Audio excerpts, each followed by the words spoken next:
Hello students, you are most welcome again in this video. मैं एक बार फिर से हाजिर हूँ क्लास 11 का सेट थ्योरी का नया टॉपिक लेकर। ठीक है, ऑपरेशंस ऑन सेट्स। देखिए, जिस तरीके से नंबर सिस्टम्स में दो ऑपरेशंस होते हैं, एडिशन, सब्ट्रैक्शन, मल्टीप्लिकेशन, डिवीजन, उस तरह से तो नई ऑपरेशन है, लेकिन यहाँ पर दो मेन ऑपरेशन यूज होते हैं, यूनियन, इंटरसेक्शन। यूनियन को हम कैपिटल यू से डिनोट करते हैं, इंटरसेक्शन को उल्टे यू से डिनोट करते हैं। ठीक है, इससे आपको समझ में आ गया दोनों एक दूसरे के अपोजिट होने वाले हैं। ठीक है, इनवर्स होने वाले, रिवर्स होने वाले हैं। ठीक है, ये ऑपरेशंस हम एक तरह से कह सकते हैं सेट थ्योरी के लिए ही एप्लीकेबल है। इनको स्पेशली सर्च किया गया, जो भी इसमें कॉन्सेप्ट लगा के निकाला गया, तो इसको डिफाइन किया गया है। और वो डिफिनेशंस क्या है, आइए देखते हैं कि यूनियन ऑफ टू सेट्स क्या होते हैं। A union B x such that x belongs to A और x belongs to B। ठीक है, यानी इसका मतलब क्या हुआ कि इस A यूनियन B में उस टाइप के एलिमेंट्स होंगे, या तो A में होंगे या तो वो B में होंगे। अच्छा देखिए, A भी एक नॉन एम्प्टी सेट है, B भी एक नॉन एम्प्टी सेट है, तो उन दोनों का यूनियन भी एक सेट होगा। सेट होगा तो उसका नॉन एम्प्टी यूनियन होगा। नॉन एम्प्टी होगा तो उसमें कुछ ना कुछ एलिमेंट्स होंगे। अब वो एलिमेंट्स कहाँ से मिलकर आएंगे, या तो वो सेट ए के होंगे या वो सेट बी के होंगे। इसको एक नॉर्मल एग्जांपल से भी समझ सकते हैं कि जैसे मान लीजिए कि दो टोकरियां हमारे पास रखी हुई हैं, दोनों टोकरियों में सेब रखे हुए हैं। ठीक है, अब आप दोनों सेब को उठाइए और मिला दीजिए टोकरी में। अगर आपसे अब बोला जाए कि पता करो कि कौन सी टोकरी का सेब कौन सा है, तो आप एक उठाएंगे, कहेंगे यार ये तो सेब या तो इस टोकरी का होगा या तो इस टोकरी का होगा। ठीक है, क्योंकि दोनों टोकरियों का सेब मिला दिया गया उसमें।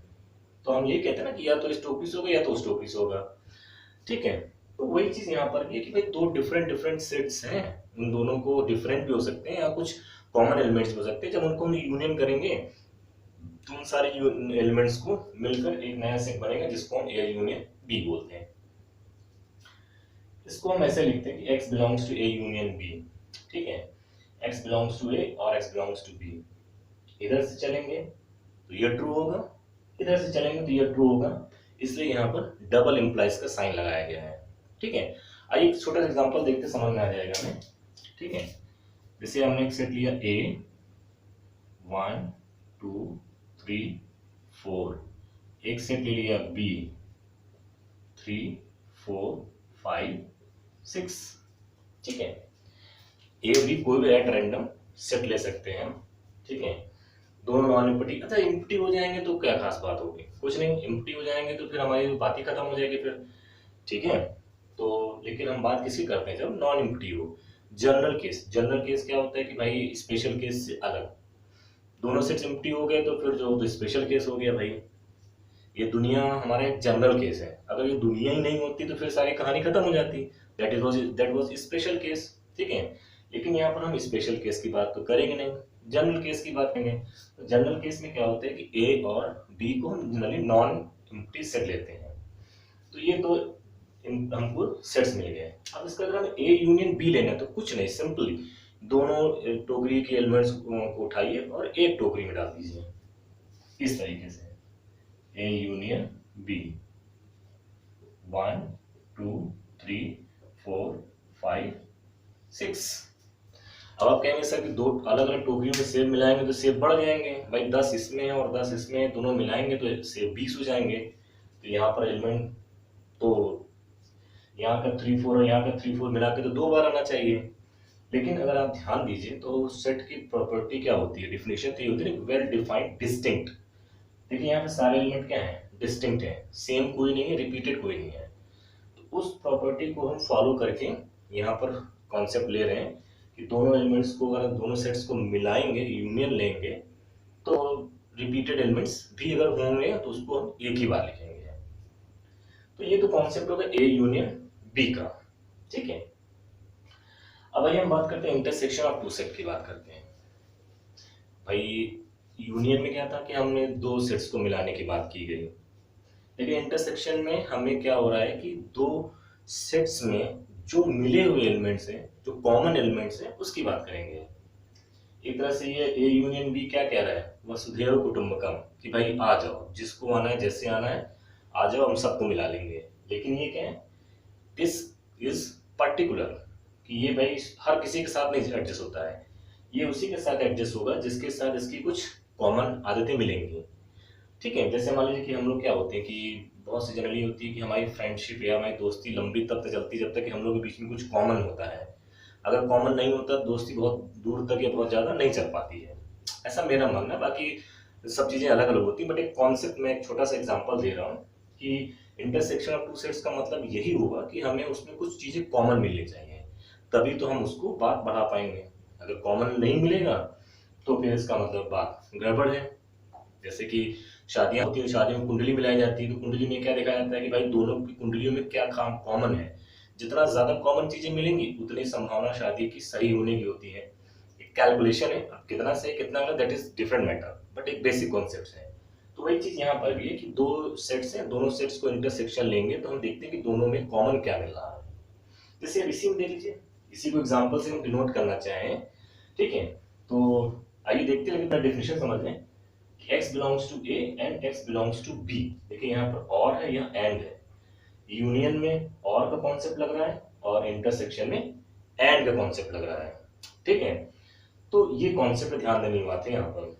इसमें या वाला कॉन्सेप्ट है, इसमें और वाला, कि इसमें भी है और इसमें भी है।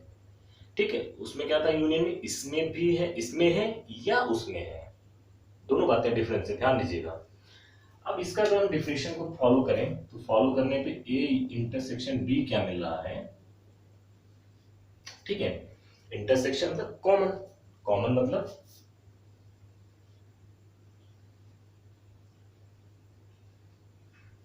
Three four. ठीक है, ए इंटरसेक्शन बी में से मतलब कॉमन थ्री फोर मिल गया हमको। अब देखिए ये पूरा का पूरा सेट हो जा रहा है, 1 2 3 4 5 6 एलिमेंट ज्यादा हो गए। वैसे भी दो टोकरी के शेप को मिलाएंगे तो शेप ज्यादा ही होंगे। ठीक है, कॉमन वाले रिपीट नहीं कर रहे हैं यहाँ पर हम। ठीक है, इसमें क्या हो रहा है कि कॉमन मतलब एलिमेंट्स कम हो जा रहे हैं, तो that is the concept of intersection. ठीक है, अब इंटरसेक्शन के बाद आता है हमारे पास डिसजॉइंट सेट्स। डिसजॉइंट सेट्स क्या कहता है कि let A and B are, मतलब two non empty sets, then A and B are said to be disjoint if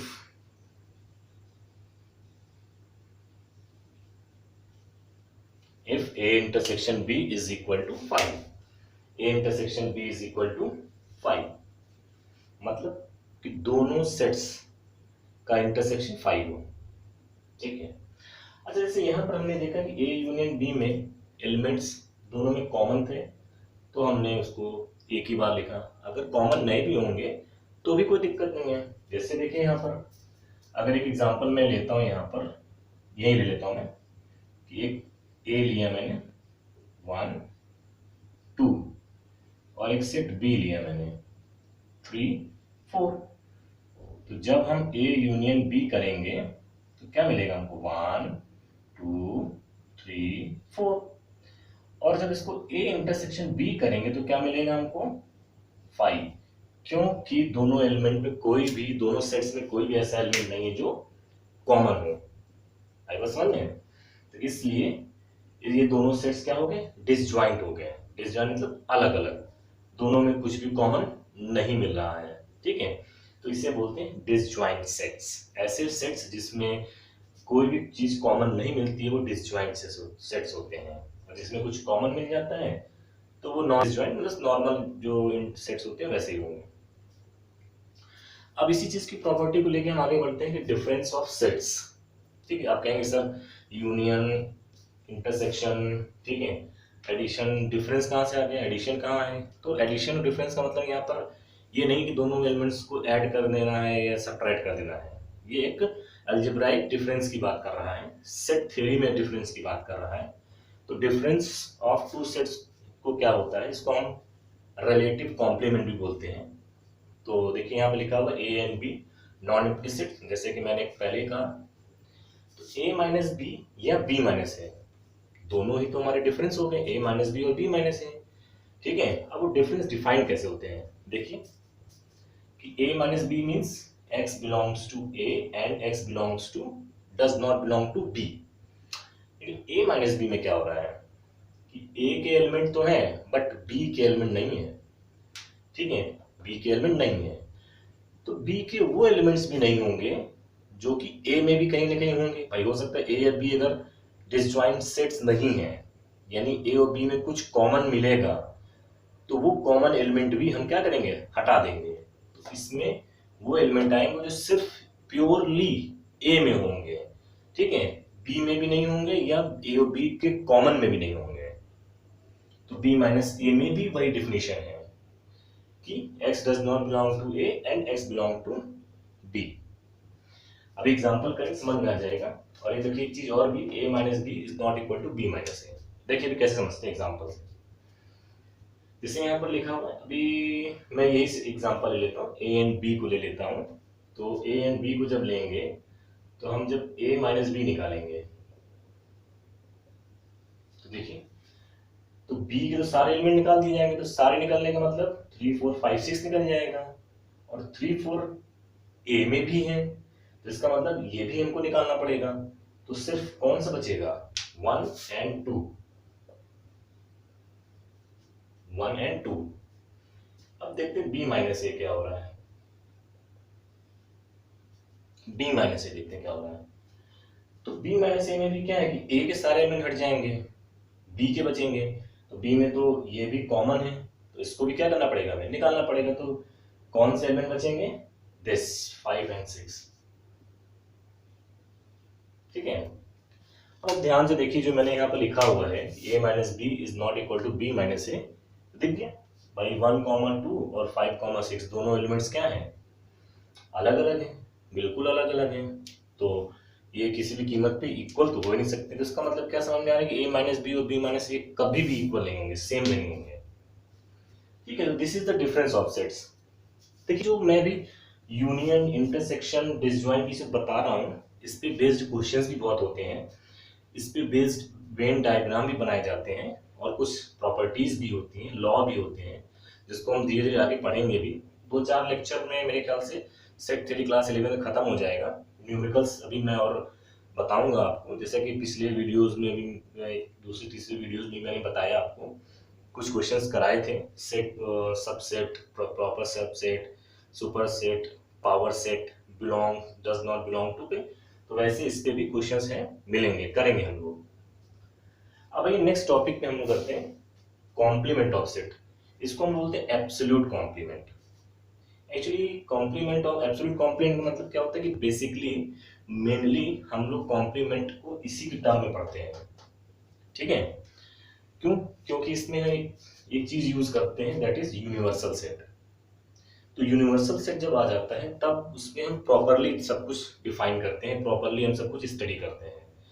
तो इसलिए इसको हम एब्सोल्यूट कॉम्प्लीमेंट बोलते हैं, और दैट इज रिलेटिव कॉम्प्लीमेंट। अब कॉम्प्लीमेंट ऑफ सेट का मतलब क्या हो जाता है, अगर हम इस डिफिनेशन में पढ़ना चाहें, ठीक है, तो कॉम्प्लीमेंट इस डिफिनेशन पढ़ेंगे तो ए कॉम्प्लीमेंट मतलब u माइनस ए। ठीक है, means x such that x belongs to u and x does not belong to a। ठीक है, यानी x belongs to a complement का मतलब x does not belong to a। अगर आपको याद हो तो मैंने कॉम्प्लीमेंट की डिफिनेशन बताई थी, तो वहां पर भी क्वेश्चन हमने किया था।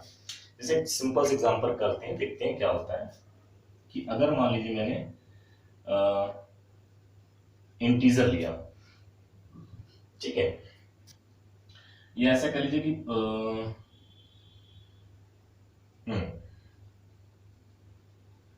इवन नंबर का सेट लिया, और ये मैंने क्या ले लिया, ऑड नंबर का सेट ले लिया, 2 4 6 dot dot dot 1 3 5 dot dot dot.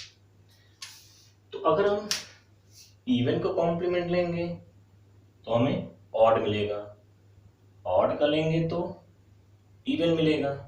ठीक है, मैं दोनों में पॉजिटिव की बात कर रहा हूं। ठीक है, पॉजिटिव इवन और पॉजिटिव ऑड। अच्छा, दोनों सेट को मिला देंगे तो क्या मिल जाएगा, नेचुरल नंबर। ठीक है, इवन और ऑड को अगर हम मिला देंगे, पॉजिटिव इवन ऑड को, तो नेचुरल नंबर मिल जाएगा हमें। तो अगर x इवन होगा तो वो ऑड नहीं होगा, और अगर वो ऑड होगा तो इवन नहीं होगा। ये बात ये कहना चाह रहा है, ठीक है। अच्छा, नेचुरल नंबर में अगर हम even odd, positive even odd के कॉन्टेक्स्ट में बात करें नेचुरल नंबर की, तो नेचुरल नंबर क्या बन जाएगा, यूनिवर्सल सेट बन जाएगा। तो अगर यूनिवर्सल सेट में हम इवन नंबर हटा देंगे, ठीक है, यूनिवर्सल सेट में अगर हम इवन हटा देंगे तो कौन सा बचेगा, ऑड बचेगा। या नेचुरल नंबर में अगर हम पॉजिटिव ऑड हटा देंगे तो कौन सा बचेगा, इवन बचेगा। यानी ये दोनों एक दूसरे के क्या है, कॉम्प्लीमेंट है, ठीक है। अगर आपको याद आ रहा हो तो क्लास 10th में कॉम्प्लीमेंट्री पढ़ते थे हम लोग सेट थ्योरी में, तो वो कॉन्सेप्ट भी यहीं से आता है, ठीक है। अभी हम 11th में और 12th में भी प्रोबेबिलिटी जब पढ़ेंगे और पढ़ाते हैं तो उसमें सेट थ्योरी की हेल्प से कॉम्प्लीमेंट इवेंट को हम डिफाइन करते हैं। तो that is the complement, absolute complement. एक एग्जांपल कर लेते हैं, एग्जांपल तो मैंने क्या बता दिया है यहाँ पर, ठीक है। नेचुरल नंबर आपका यूनिवर्सल सेट हो गया, पॉजिटिव इवन नंबर, ठीक है, या पॉजिटिव ऑड नंबर को लेके चलेंगे तो हम इस डिफिनेशन को समझ सकते हैं। अब एक लास्ट है सिमेट्रिकल डिफरेंस। सिमेट्रिकल डिफरेंस वही चीज है कि ये जो हमने पढ़ा है कि a minus B union b minus A, ठीक है। इन दोनों को सॉल्व करने पर, जैसे ये देखिए a माइनस बी आया और b माइनस ए आया, तो इन दोनों को हम यूनियन ले लें तो क्या आएगा, 1 2 5 6।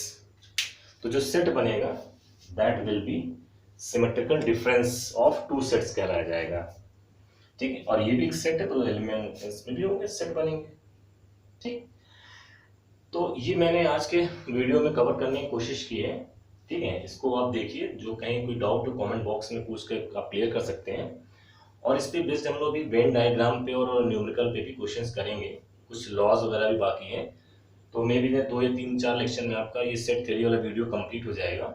फिर मैं आगे आपको रिलेशंस, फंक्शंस या और किसी रिक्वायरमेंट के जो टॉपिक होगा उस पर मैं वीडियो बनाऊंगा, ठीक है। आप इसको ध्यान से देखते रहिए, पढ़ते रहिए, समझते रहिए और कांटेक्ट में रहिए। जो भी डाउट्स हैं उसको क्लियर कीजिए, जो भी क्वेरीज हैं उसको आप मैसेज बॉक्स में मैसेज करके आप पूछ सकते हैं। तो मैं कोशिश करूंगा कि नेक्स्ट वीडियोस में जो भी होता जाएगा उनको मैं क्वेश्चंस को कवर करता रहूंगा। Okay students, thank you, stay safe, stay home.